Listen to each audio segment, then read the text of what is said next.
See, success is all about what I've done for myself and my family, and I want you to do well for yourself. I want you to do well for your family. But there's a whole nother level to live on, and that's the level of significance.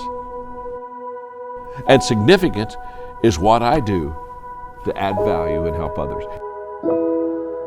I just love the fact that you understand that there's a bigger game than just you, and there's a bigger prize than just Movement Mortgage.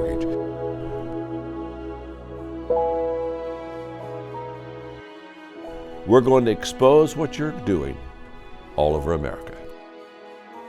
You are going to become a business model for thousands of other companies who are just waiting for somebody to show the way.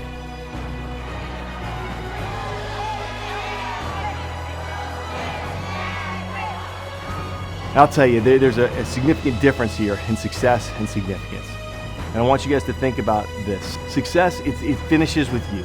Success finishes with you, okay? Significance, it starts with others. Don't ever confuse the two.